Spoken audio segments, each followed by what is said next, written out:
আসসালামু আলাইকুম ওয়া রাহমাতুল্লাহ। কেমন আছেন আপনারা?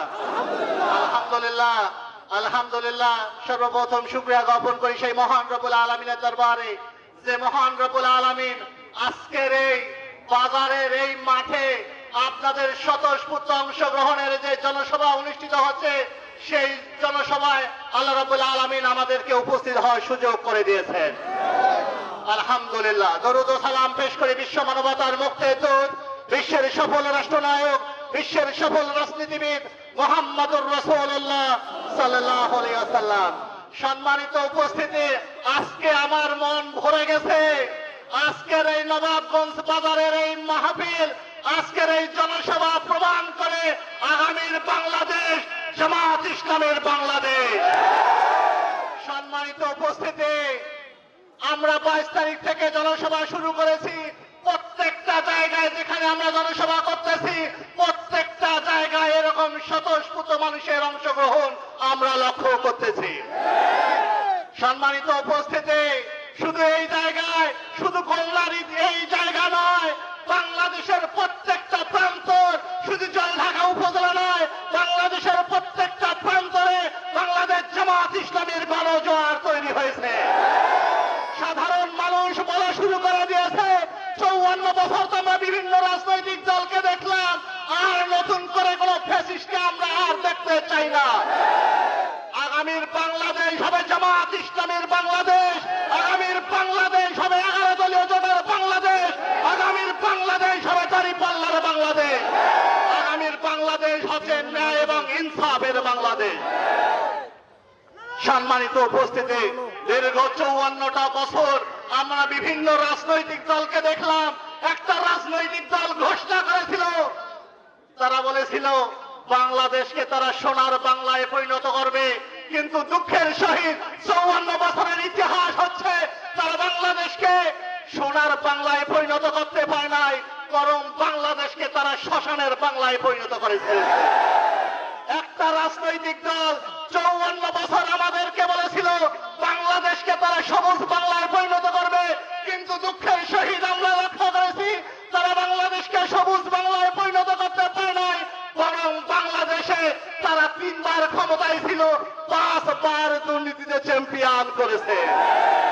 নতুন করে তারা ঘোষণা দিচ্ছে আর একবার আমাদেরকে সুযোগ দাও।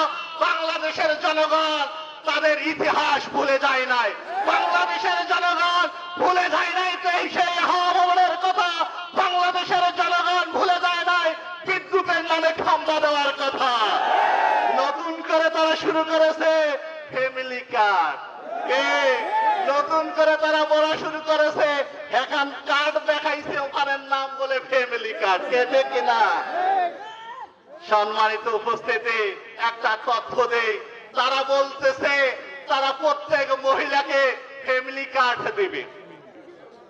বাংলাদেশের জনসংখ্যা আছে কত কোটি? বাংলাদেশের জনসংখ্যা 18 কোটি, ভোটার হয়েছে 12 কোটি, মহিলা ভোটার কতগুলা? 6 কোটি। বাংলাদেশের জন্য ওরা নাকি 50 কোটি ফ্যামিলি কার্ড দিবে। কে?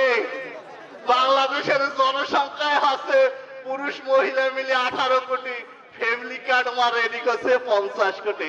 বাংলাদেশের মানুষ তাদের এই ভাওতাবাজি আর বিশ্বাস করবে না। সম্মানিত উপস্থিতি, আমার বাড়ির পাশের এক কুদ্দুস চাচা আছে, কুদ্দুস চাচা বলা শুরু করে দিয়েছে, এই বাড়ির আশেপাশে তোমরা যারা আছো, আমার উঠানে যে এই লেবু গাছটা আছে, এই লেবু গাছে পরের বছর কমলা লেবু ধরবে। যারা তো লেবু ধরে, পরের বছর কমলা লেবু ধরবে। আমরা বাড়ির আশেপাশে, আমরা কি চাচাকে বিশ্বাস করব? আমরা চাচাকে বিশ্বাস করব না। সম্মানিত উপস্থিতি, শিয়ালের শখ রাখছে ভোটদারের, শিয়াল নেতা হবার চায়। শিয়াল ঘোষণা দিল, মুরগি ভাইরা একটা মুরগির সমাবেশ আয়োজন করেছে শিয়াল বলেছে, প্রিয় মুরগি ভাইরা, আমাকে তোমরা নেতা নির্বাচিত করো, আমাকে তোমরা ক্ষমতায় আনো, আমি যদি ক্ষমতায় আসি আর তোমাদের বাচ্চা কাচ্চাকে আর ধরে ধরে খাবো না। কথা দিলাম, আমি ভালো হয়ে গেছি, সম্মানিত উপস্থিতি, মুরগি কি শিয়ালকে বিশ্বাস করবে? সম্মানিত উপস্থিতি, আমরা দীর্ঘ 54টা বছর দেখেছি পাপিয়ার গাছ, আমাদের এপাশে পাপিয়ার গাছ আছে না? পাপিয়ার গাছ, যে পাপিয়ার গাছটা ফুল দেয় ফল দেয় না, ওইটা কি কয়? ওইটা মাত্রা পাপিয়ার গাছ। এই পাপিয়ার গাছ দেখবেন নিজে খায় আর ভোগ মোটা হয়। ঠিক, পাপিয়ার গাছ সেই রকম মোটা হয়, ওর দ্বারায় কোনো ফল আইসে না। আমরা দীর্ঘ 54টা বছর বাংলাদেশে পাপিয়ার গাছ আবাদ করেছিলাম।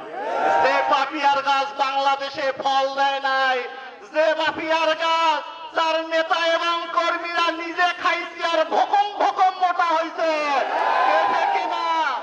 আগামী দিনে আমরা এই পাপিয়ার গাছকে আর রাখতে চাই না।